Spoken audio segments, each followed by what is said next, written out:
Hello, good afternoon to everyone. Well, it's vacation time and it's time to record another video, right? An intermediate advanced video. Just remember, we have two series, two different playlists of videos. One is basic level and is narrated in Portuguese and is aimed at students who are starting to learn English, who are beginners, right? And this series of videos you are watching right now, which is aimed at intermediate advanced students who already know how to get by, they understand spoken English, they already begin to think in English, so it will be more useful to students like that. Okay, so today we will study auxiliary verbs. Oh, but we have already studied auxiliary verbs. Yes, but this lesson we will focus on the mechanics involving auxiliary verbs. So, without further ado, let's get going. Let's start, shall we? Okay, so what will it be today? What are auxiliary verbs? Auxiliary, as the term suggests, are verbs which help, right? They help the verb in some way. They help they help the sentence and they help the verb, okay? Sentences like this, they come with an auxiliary verb and a main verb, okay? When I say, I have lost my wallet. First of all, which verb tense is this? This is the present perfect tense, in which we have the verb have plus main verb in the past participle. So, what is the main verb of this sentence? Lost. Lost is the past participle of the verb lose. Lose, lost, lost. Okay? It's the third row, right? It's the third column here. So, the verb have is considered here an auxiliary verb for two reasons. First, it helps deliver the idea of a present perfect. Have is part of the structure of the present perfect tense. So this is an auxiliary verb. The main verb, on the other hand, is a verb lost in this example. Okay? Let's see another auxiliary verb. Okay?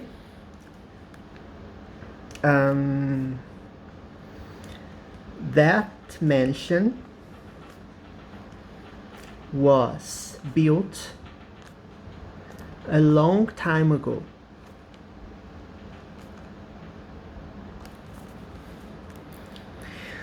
That mansion was built. Remember this structure? Yes, you remember. We have the verb to be followed by the main verb in the past participle. This is the passive voice, right? In which that mention is the subject of the sentence, but it doesn't do anything, right? It's passive. Who built the mansion? I don't know. From this sentence, I'm unable to say who built the mansion. But the subject, the doer of the action, is not written here. So this is the passive voice. As we studied some videos ago in the passive voice is made with this structure. It requires a verb to be, and it requires that the main verb comes in the past participle. So in such a context, the verb was is considered an auxiliary verb because it helps building the passive voice structure right here. The most common auxiliary verbs, on the other hand, they are do, does, did. Remember, Do, does, and did are very helpful, very common, because they deliver the ideas in the present tense and in the past tense as well. So let's see. Let's see how these expressions are used, okay? Did she know you were here? So this is a question. It helps deliver the idea in the past, in the simple past. Is it necessary to use an auxiliary verb? This is the auxiliary verb. And then I ask you, why is it an auxiliary verb? Because we have studied that verbs such as know, for example, they are unable to make questions on their own. So it's necessary, it requires an auxiliary verb. So to make questions in the simple past, you use the auxiliary verb. It helps make sentences in the past when making questions and when answering in the negative form. For example, she didn't know I was here. This is a negative sentence, and it's necessary to use didn't to express a negative idea here. When I answer in affirmative sentence, I don't use the auxiliary verb. So I say, she knew I was here. And the verb knew is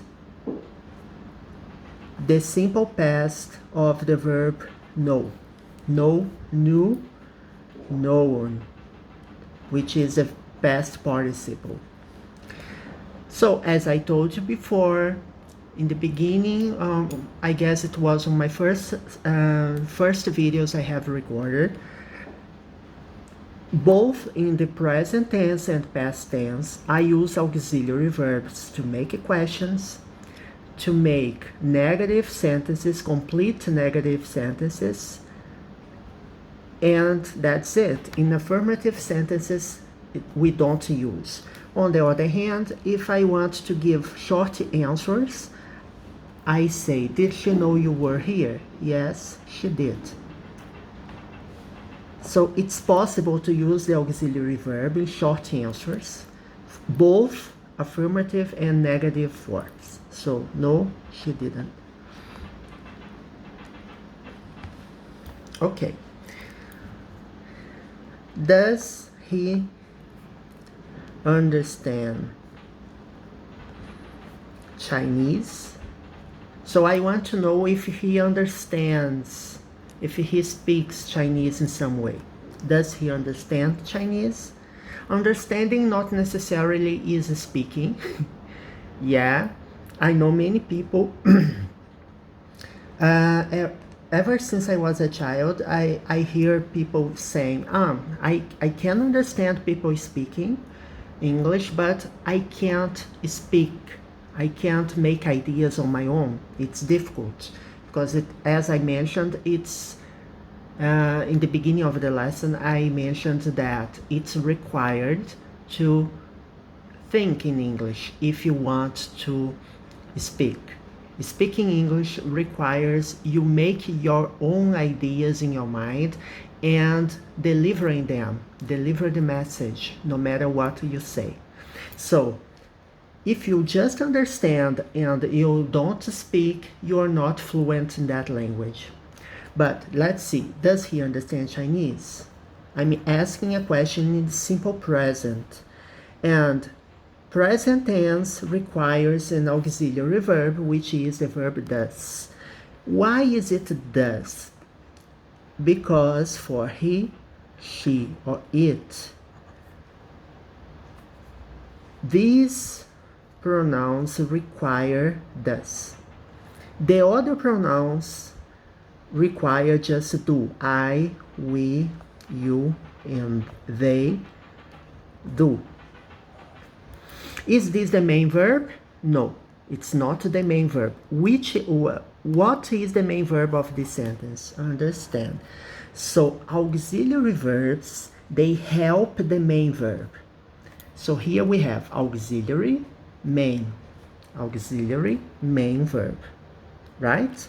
It just follows the pattern. Just follows the pattern.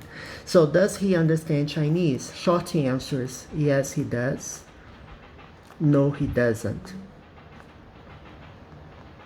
Very straightforward. Oh, he does. I forgot, I misspelled.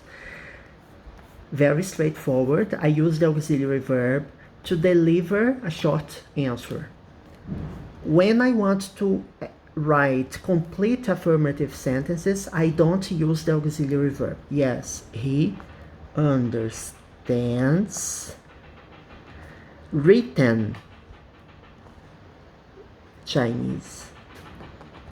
Yes, he understands written, but he doesn't understand when people speak. So he doesn't understand spoken Chinese. It's very common. People say, I understand spoken English. No, I understand written in English, right? Reading an article, reading a book, it's easier to understand. But when I hear people speaking, it becomes more difficult due to different accents, different rhythms. Some people speak faster than others, so you're unable to understand everything you hear. So the more you exposed to the language, the better, the higher the possibilities of you understanding spoken English.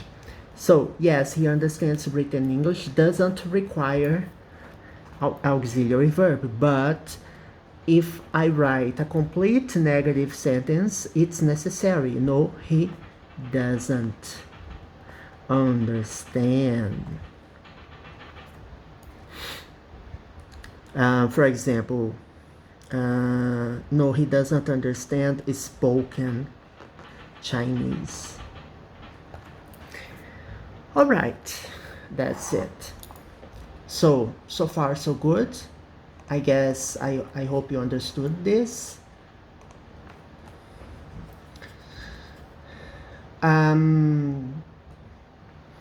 Let's see what else. Auxiliary verbs are very, very helpful when you don't want to repeat something, right? And it helps spoken English become more fluent, more smooth, right? As people, they don't repeat information in day-to-day activities. For example, have you studied for the test? So somebody, a friend of yours, asks you if you have studied for the test. You have a test today, and you say, yes, I have. Is it necessary to repeat the whole sentence? Yes, I have studied for the test. No, it's not required. You may do so, but if you want to have a more quick approach, a quick communication, because Americans and people in general, they want to speak fast, they want the communication to be concise, objective, so you don't just repeat the sentence over and over. Have you studied for the test? Yes, I have. Just this, right? I wasn't sleeping, but he was. So when you arrived, I wasn't sleeping, but he was. You see, if you repeat the word sleeping here, the sentence is, it doesn't feel right, okay? But it's right. But if you write a composition using repeating expressions, it doesn't sound good enough.